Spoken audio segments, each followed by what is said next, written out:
kod kocha.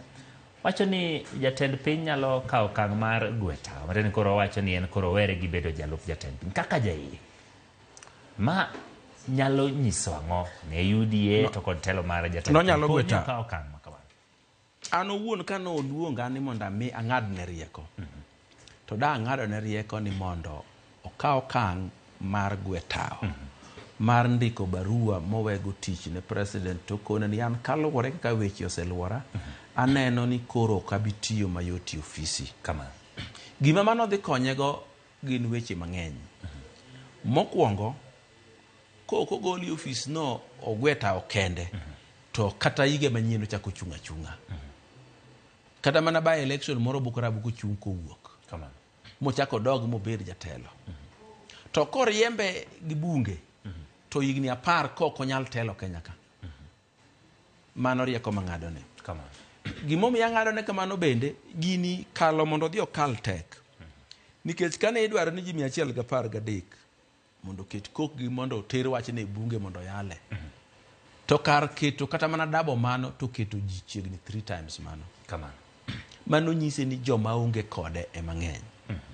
Machielo dwa no pim ng'ama ogorego.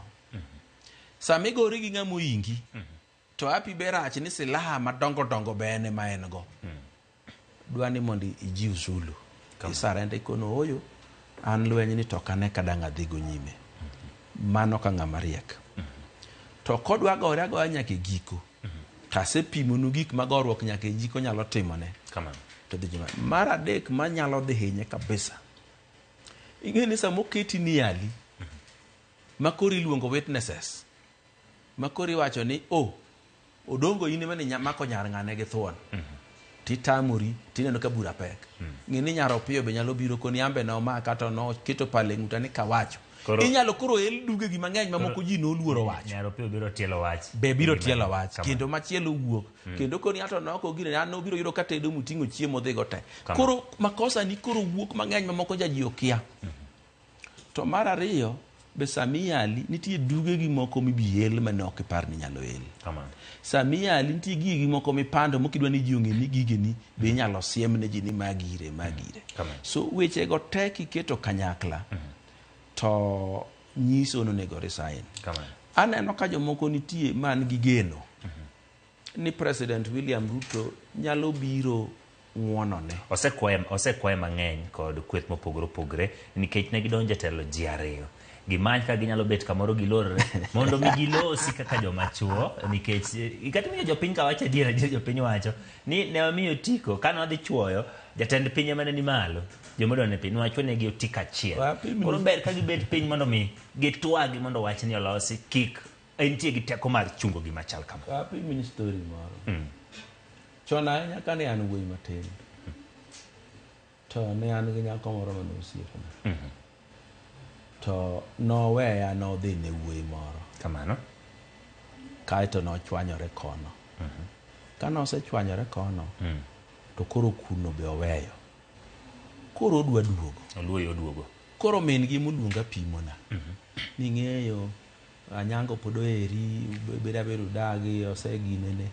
Akone ning'e ni weche miwachogo to ber kabisa. To onego be Anyango ne mobet ka wachonagi okin. Kamano. Gik ma winjo ka ji osewacho ka onge ma Rigathi Gachagua osewacho en owuon ni ker adwa ni kiyie ting'won na mondo wawuo wati. Pok owuok kuome gi dhoge. Pok owacho. Muma wacho ni kiulo gi dhogi ni jaricho tinyalo weni richoni. To ka ji ema wacho, ok chieng' moro ka koro ketu e bura kendo tikoni an nok awacho, an pok abedo jaricho, mago joge mano wacho an ok awacho. Kamano. Omiyo mano namba 1. Namba 2, nitie wach miwacho ga ni ng'amo ba ruoth gi tong'. Ka tong' kochwoye to dhi adhi deri. Koko chopo gimidwaro. Ki ba ruoth gi tong' ni nege. Mimiso. To dhi adhi deri. Ewinjo. Ing'eyo, kaka ne jalup ker otiyo gi ker e thuolo mokalo ni. King'wono ne to biro negi. Mokwongo ni neno chieng' mane jomiluongo ni Gen Z omuomo bunge. Gen Z nong'anyo kane gikwedo telo ma Kenya Kwanza dwe. Ng'anyo gigo mago story mabor wabro goye mbaka. Kamano.